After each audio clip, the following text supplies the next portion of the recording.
It's Wednesday, August 10th. Can you turn the justice system into a political weapon just by saying it already is one? We start here. In the face of a high-stakes search by the FBI, conservatives close in around Donald Trump. We're at war. We're at a political and ideological war. We got new details on the Mar-a-Lago raid and how it's already being cited as a spark plug for violence. Meanwhile, time for Americans to cash in some chips. Computer chips, I mean. These chips that it used to be basically worth $1, that same chip today can range anywhere from $215 all the way up to $400. A new law will try to hit Control-Alt-Delete on our tech relationship with China. And is it a coincidence that infectious diseases seem to be taking off? Climate change matters to pretty much every infection you can imagine. A new study says that as temperatures rise, so do contagions. From ABC News, this is Start Here. I'm Brad Milkey.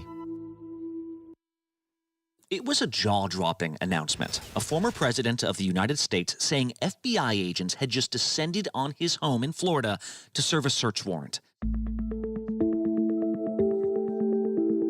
Trump confirmed the search Monday in a statement saying, quote, "My beautiful home, Mar-a-Lago, is currently under siege, raided and occupied by a large group of FBI agents." Now remember, it appears this was not about the big January 6th investigation, but rather getting back classified documents the president had taken with him to Florida. But in any case, this had never been done before.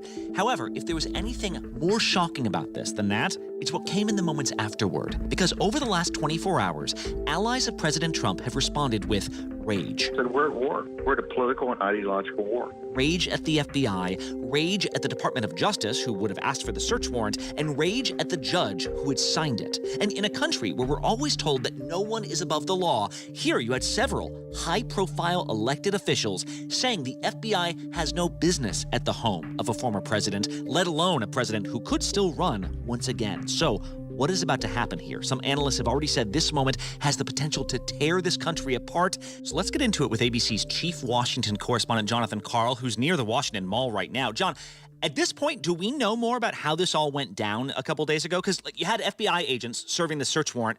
You also had Secret Service agents who basically live at the Mar-a-Lago compound full-time. They protect former presidents. How did this work? Well, what we've learned about the raid itself is the FBI field office in Miami actually called the Secret Service team there at Mar-a-Lago about 45 minutes before the raid to give them a heads up they were coming. This is from law enforcement sources who tell us that the Secret Service didn't tell anybody outside of the agency until just as the FBI team was arriving. At that point, the staff at Mar-a-Lago was notified. And in fact, Brad, interestingly, the Secret Service is who escorted the FBI team onto Mar-a-Lago. Agents took part in an investigation into the alleged mishandling of presidential documents, including some classified material from the White House when Trump left office. But the other thing that we've learned is that this was not the first time that law enforcement visited Mar-a-Lago this year on this matter. In fact, we're told that a smaller team visited Mar-a-Lago in the spring. They were there while Trump was actually at the property. They met with Trump's lawyers and reviewed some of these documents. To send this kind of FBI team to the former president's home, there has to be something more.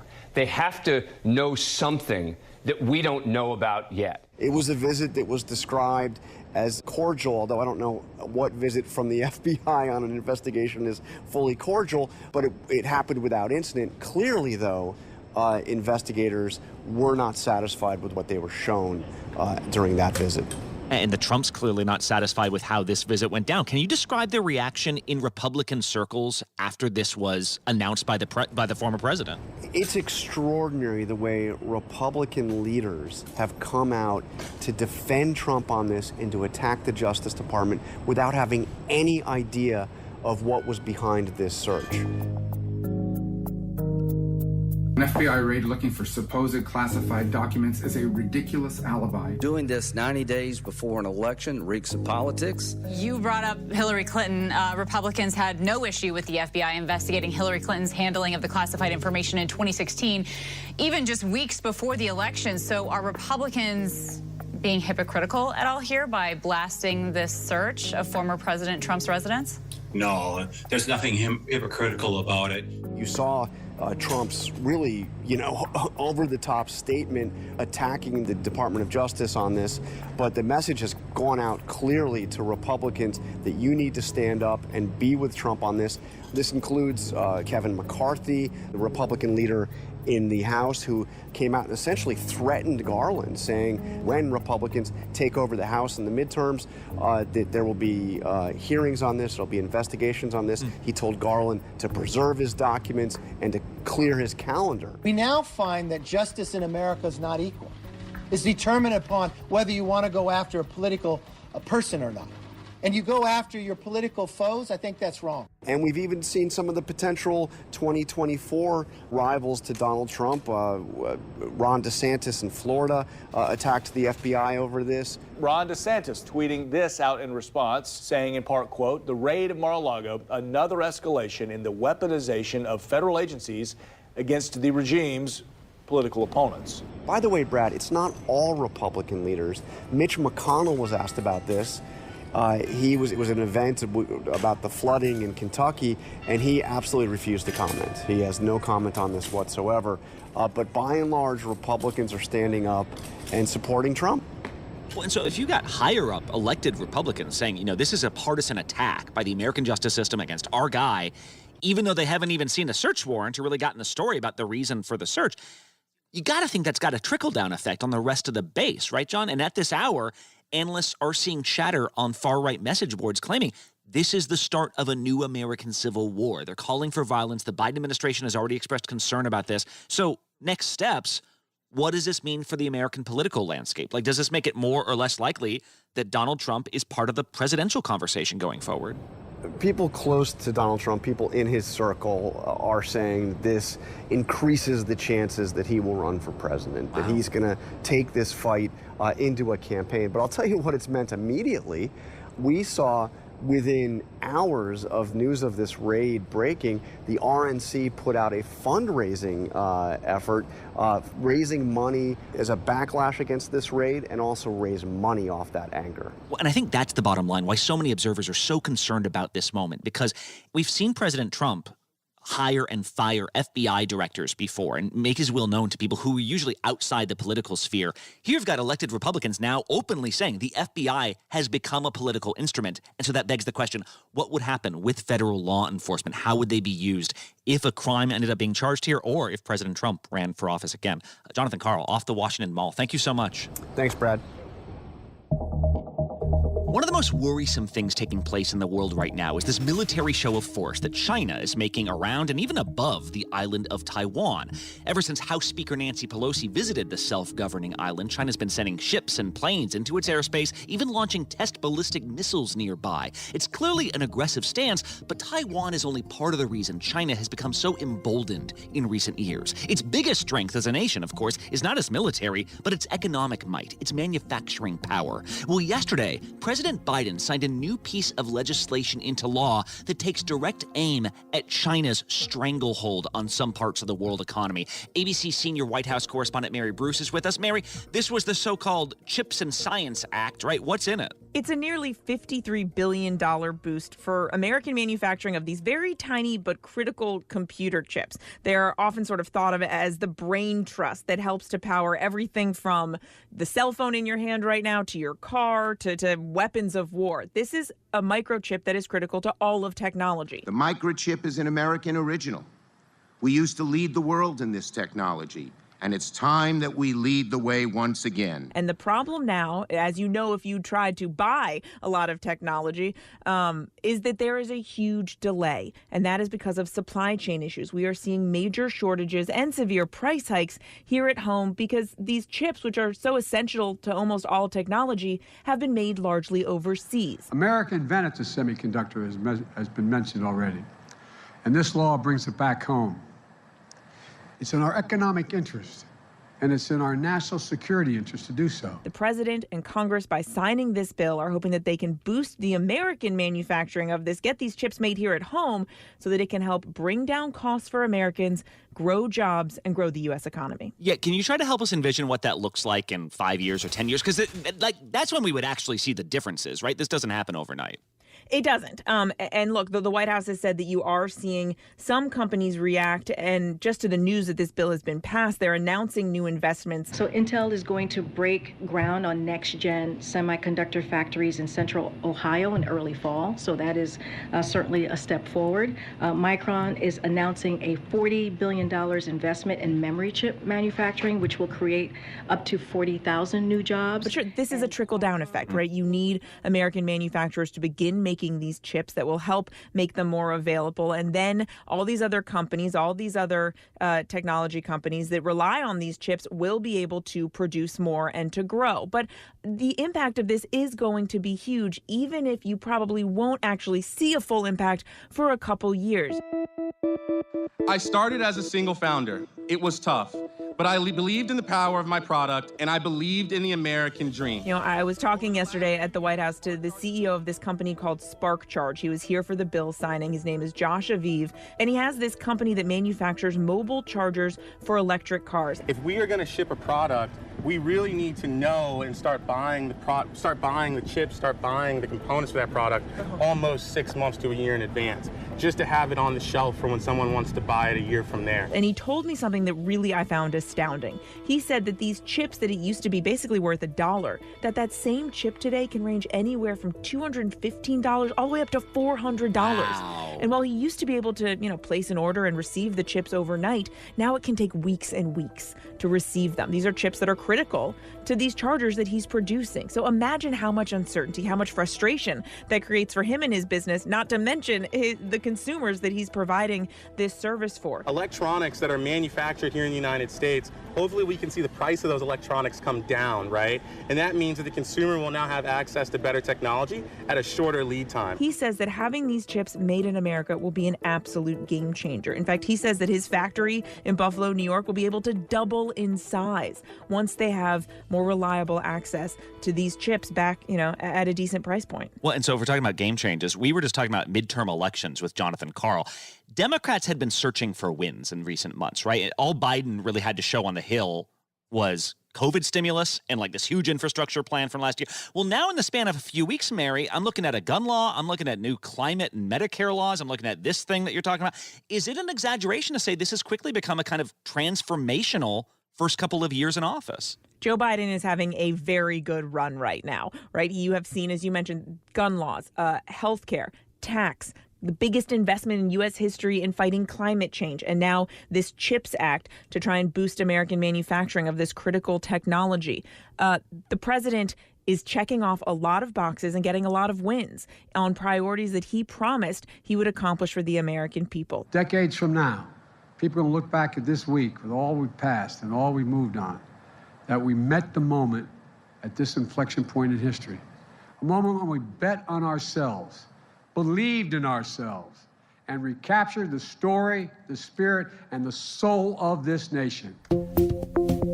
The big question now is whether Americans will feel the impacts of all of this legislation in their wallets, in their bank accounts, by the time they head to the polls in November, because so much of what happens in the midterms depends on how Americans are feeling about their own financial situation and whether they think the president is delivering by the time Election Day rolls around. Yeah, Americans often talk about how we want to see more policies, but then when you talk about a culture war, policies are not always all the ammunition that these politicians are looking for. Mary Bruce at the White House. Thanks a lot. Thanks, Brad. Now streaming on ABC News Live 2020. True crime, cinematic, real-life drama, stunning, the unthinkable. Follow the clues. The Hunt. True crime 2020. Now streaming on ABC News Live. With so much at stake in our world right now, we wanted to thank you for your trust and for making ABC News America's #1 news. And thank you for making ABC News Live America's #1 streaming news. This is a story I wish I never had to tell. It haunts me every day. As a Girl Scout, I never once thought anything bad could happen. But I came to learn what murder was. 3 Girl Scouts were discovered today. This case is mystery upon mystery. When I think of those 3 girls, I wonder what's the best way to honor them. That's why I've come back home, to find answers, once and for all. Admit it. These days, what you need to know seems to change just about every day. What is it that you really want to know, need to know? To help you not just get through your day, but to make the most of it. Feel smarter. Feel better. Feel happier. Well, how about a third hour of Good Morning America? GMA 3, what you need to know. Now streaming on ABC News Live. It's all about you. These days, with so much going on, it's hard to keep up. While others are recapping yesterday's headlines, we're bringing you the right now. This is the busy border crossing. Steel barricades, another strike. The right now look at the day ahead, how it affects you and your family. Record high gas prices. The threat of cyber warfare. Is peace possible? World News Now beginning at 2 a.m. Eastern, followed by America This Morning. America's #1 early morning news. Streaming here on ABC News Live. It was an extraordinary story. A computer salesman was supposed to report to prison to begin a 17-year sentence. They let him turn himself into jail with no escort. No one thought he would run. How do you evade capture for 25 years? How do you do that? Now, join the search, following the U.S. Marshals as they uncover new leads in a global manhunt. Can you help catch this fugitive? Have you seen this man? Have you seen this man? Have you seen this man? Listen and join the all-new Hunt wherever you get your podcasts. Okay, you've heard love is a battlefield. This is sick. But it could be a war zone. You wanna know I think? This woman used love and romance to trick men out of their money. She sounded like my kind of lady. But the only thing she's touching is his bank account. She's a scam artist. You should win an Academy Award. Buckle up. Yes. This is The Con. All new, Thursday night on ABC. Let's go. As a professional athlete, you want to do stuff that's awe-inspiring, death-defying. I continue to chase that feeling, but there's an absolute moment of leap of faith. To be an elite adventure athlete, you have to push past the fear to achieve a transcendent experience. Sometimes the only way to find the edge is to go over it.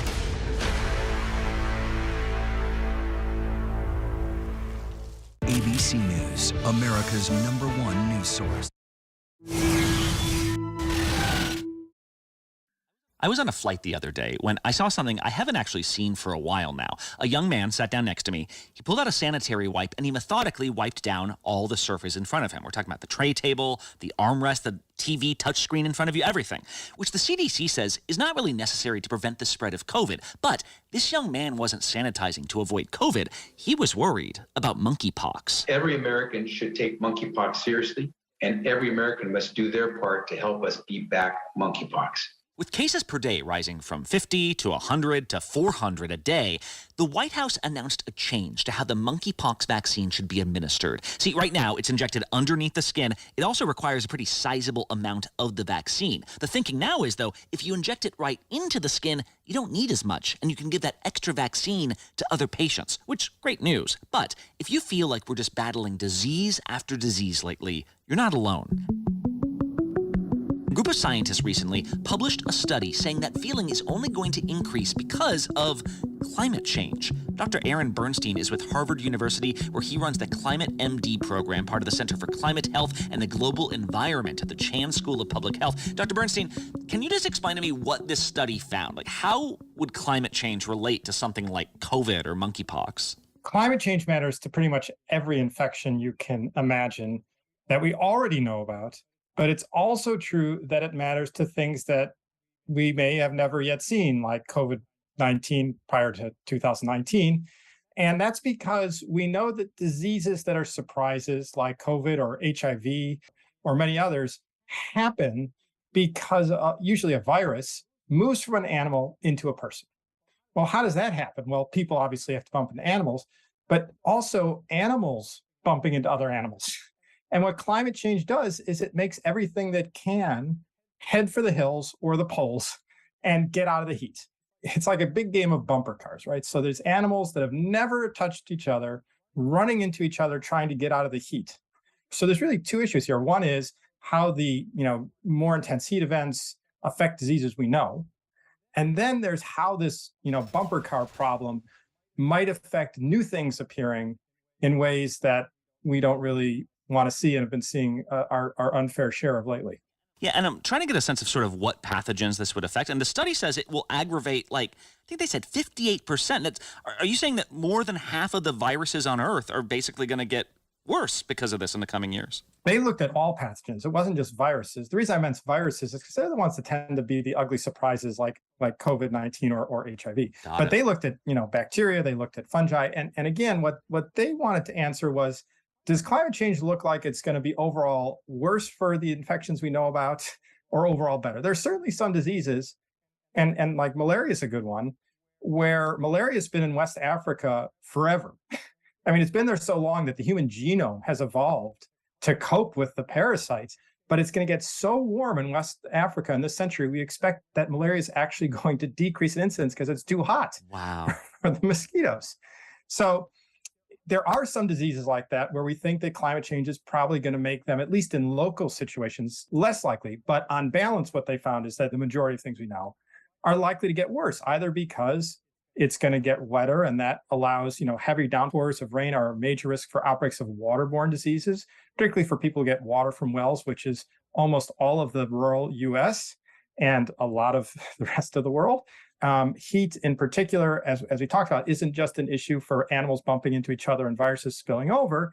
It affects where things like mosquitoes and ticks that transmit disease live. So here in New England, we have the most prevalent insect transmitted disease in the country, which is Lyme disease. We've definitely seen that disease able to live in places it couldn't because it's warm enough for the tick to survive. Oh, and like there's a shorter winter to kill the thing. Exactly. So are there solutions here, or is the answer just make the earth less hot, spend more time indoors away from nature? Like what would you recommend people do? Okay, Brett. So this is like the $10 trillion question, right? So we literally face an enormous fork in the road here. So we can either sit on our hands and play fire brigade, meaning let's wait for all this stuff to happen that we can see coming, we've already seen it, and try and play catch up, right? So whether it's monkeypox, which is also a disease, again, that goes from animals to people, or, we've already been through COVID, there's total possibility we could have another coronavirus. We can wait for these things to appear and then hope upon hope that we can contain them. Now, I would argue we can do better. We can actually stop these things before they start. The coronavirus vaccine, which was great at the start and is still really important, is imperfect at best. And it's only good for this one coronavirus. And yet we know there are thousands of coronaviruses. So if we protected bat habitats and kept people safe from bats, we wouldn't have to worry about making 1,000 vaccines.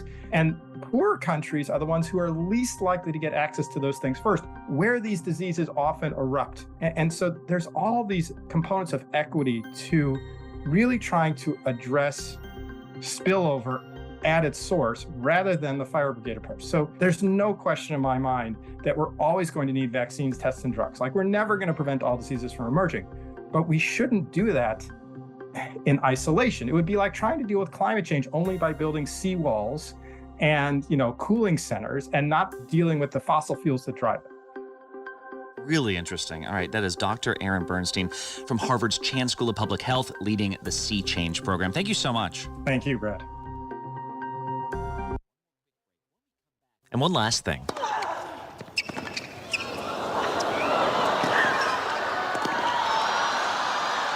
And Serena smashes Steffi's record. It's number 23. She didn't call it a comeback, and now she's not calling it a retirement. But yesterday, Serena Williams announced she will be leaving the sport that she revolutionized. I can't do this forever. So it's just like, sometimes you just want to try your best to enjoy the moments and do the best that you can. First off, this is obviously a big deal to anyone who follows tennis, right? Serena Williams has won 23 Grand Slams, more than anyone else in the Open era. She's one of the most recognized individual athletes to ever walk the planet. And she, together with her sister Venus, radically changed the perception of what women, particularly Black women, could achieve in this sport. It's great to, have an impact, I think, in anyone's life. Because people had impact in my life, and I know what it felt like to just want to be like that and to be better. And so... But what makes Serena shine has never just been her tennis. And that was even driven home in her announcement yesterday. Instead of answering questions at a podium after a match, this was her writing an essay in Vogue. Instead of calling it a retirement, she called it an evolution toward other callings. And instead of ticking off her greatest victories on the court, she plugged her fashion line and even her new venture capital firm. In her eyes, the money's only begin to flow.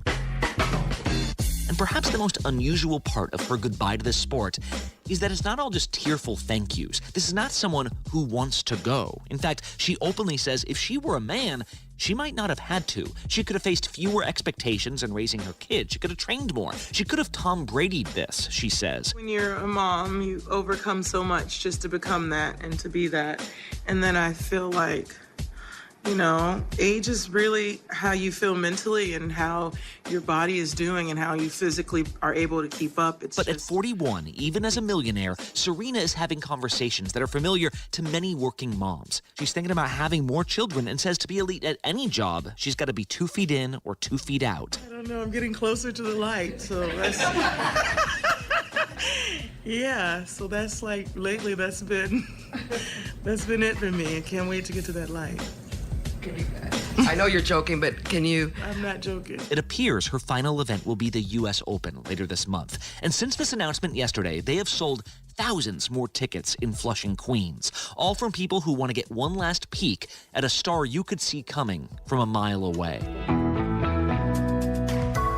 Something tells me that when I retire, you guys are not going to care about, like, my photo shoot spread. Like, there's something special about Serena Williams. Hey, if you're enjoying the show, please give us a 5-star rating and review on Apple Podcasts or Spotify, wherever you're listening now. It really does help the show. I'm Brad Milkey. See you tomorrow.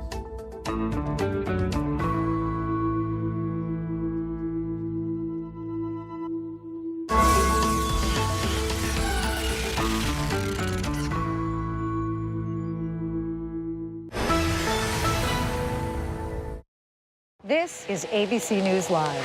The crush of families here in Poland. At refugee centers. In Putin's Russia. On the ground in Ukraine. Close to the front line. Here at the White House. Destructive Cat 4 storm. Here along I-5. Boston is in the bullseye. Let's go. We made it. ABC News Live, America's #1 streaming news. Anytime, anywhere. Streaming 24/7, straight to you for free. Thank you for making ABC News Live America's #1 streaming news.